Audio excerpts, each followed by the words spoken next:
when it was all done, and we went back to Washington the next day, the administrator had called down and wanted to know if he had a problem or not.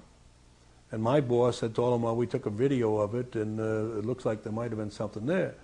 The administrator, which was Ingen at the time, Admiral Ingen, he said, well, have you got that video with you? Can you show me the video? And I said, yeah. And then, you just plug it in and play it. So we plugged it in for him. He started watching it, and after about 5 minutes, he told the staff, I canceled my, he had a meeting with someone in 15 minutes. He says, first he said, I'll be late, and then next it was cancel, and then I'm going to be here till this is over. So he watched the whole thing just over half an hour. A few minutes later, the Admiral calls down and says, I set up a briefing tomorrow morning at 9 or 10 o'clock, what it was. In the round room, bring all the stuff you have, bring everybody up there, and give them whatever they want, and we want to get out of it. Just let them do whatever they want to do with it.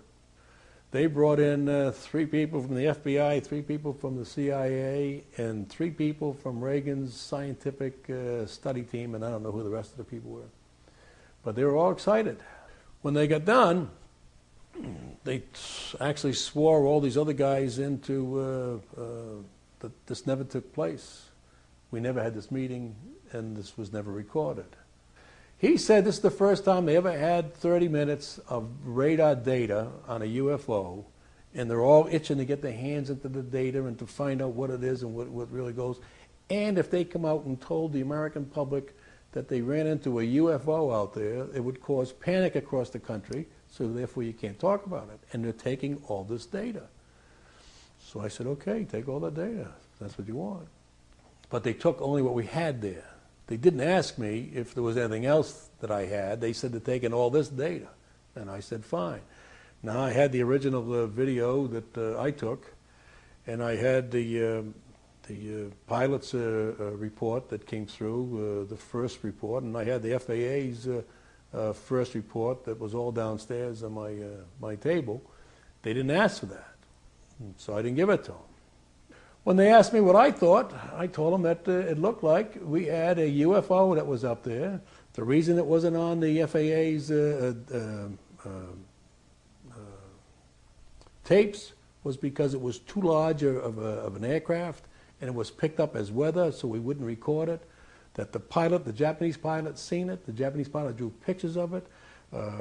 Eventually they gave the Japanese pilot a hard time because of what he said he was embarrassing his country. Our military controllers said they seen it. Our FAA controllers said they seen it. Our FAA controllers, after a period of time, came back and said they really didn't see a target. They saw something else, which makes it sound like somebody is helping them fill out their reports, and therefore that looks suspicious.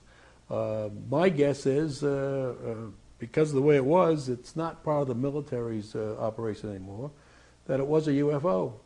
But who do you tell that you were involved in a UFO incident without them looking at you like you ain't wrapped too tight? This next section of the video, of this briefing tape, is regarding the Strategic Air Command and nuclear facilities. I wish to emphasize that the witnesses we have here, again, are from diverse services. They range from the Atomic Energy Commission to people who have been at Strategic Air Command facilities and at missile launch control facilities throughout the United States and Canada. These witnesses give unmistakably clear testimony about the fact that these extraterrestrial vehicles appear to be quite concerned with our weapons of mass destruction. And in fact, more than one of these witnesses has stated to me that they believe that these extraterrestrial vehicles were there because they were very concerned that we might blow ourselves up, or that we might begin to go into space and be a threat, perhaps someday, to other civilizations.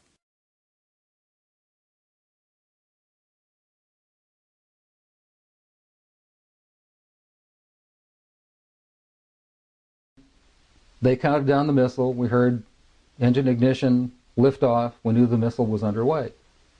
And we were looking down south, southwest, and the missile popped up through the fog. It was just beautiful. And I hollered, there it is. And our guys on our M45 tracking mount with 180-inch lenses on it got it. And the big BU telescope swung over and got it, and we followed the thing, and sure enough, we could see all 3 stages of powered flight as they burned out and dropped away. And then, of course, to our naked eye, all we saw was a smoke trail going off into subspace as it headed off toward its target, which was Eniwetok Island, Eniwetok Atoll. So we whooped and shouted and heard the film wrap off in the BU telescope, and figured, well, that was our first big deal, and we got it. We sent the film back down to Vandenberg, and I don't know exactly how long it was after the event. It might have been a day or two. I was called into Major Mansman's office at the 1st Strategic Aerospace Division headquarters. And I walked into his office, and they had a screen and a 16mm projector set up. There was a couch, and Major Mansman said, "Sit down," and there were 2 guys, as I recall, 2 guys in gray suits, civilian clothes, which was fairly unusual. And Major Mansman said, "Watch this," and turned on the film projector. And I watched the screen, and there was the launch from a day or two before at Big Sur. It was quite exciting because of the length of the telescope. As the Atlas missile entered the frame, we could see the whole 3rd stage, which has 2 rocket nozzles like this and one in the center, a gimbaled one in the center, fill in our frame from about 160 miles. That was pretty exciting optics. We watched that stage burn out. We watched the 2nd stage burn out. We watched the 3rd stage burn out. And into the frame came something else. It flew into the frame like this, and it shot a beam of light at the warhead, which is represented by my thumb here. Now, remember, all this stuff is flying at several thousand miles an hour. So this thing fires a beam of light at the warhead, hits it, and then this thing flies up like this. Meanwhile, we're all going like this, fires another beam of light, goes around like this, we're going like this, fires another beam of light, goes down like this, fires another beam of light, and then flies out the way it came in. And the warhead tumbles out of space. The object, the points of light that we saw, the warhead and so forth, were traveling through subspace about 60 miles straight up. And they were going somewhere in the neighborhood of 11 to 14,000 miles an hour when this thing caught up to them, flew in, flew around them, went like this, and flew back out. Everything was going about between 11 and 14,000 miles an hour that way. Now, when the lights came on, Major Mansman turned around and looked at me and said, "Were you guys screwing around up there?" And I said, "No, sir." And he said, "What was that?" And I said, "It looks to me like we got a UFO." Major Mansman, who was a very good reader of film, said that the feeling at the time was that it must have been extraterrestrial. That they assumed that the beam of light that struck the warhead, the dummy warhead, was some sort of plasma beam because it looked like a plasma beam. He said what happened is this. They took the film and they spooled off the part that had the UFO on it, and they took a pair of scissors and cut it off. They put that on a separate reel, they put it in their briefcase, they handed Major Mansman back the rest of the film and said, "Here, I don't need to remind you, Major Mansman, of the severity of a security breach. We'll consider this incident closed."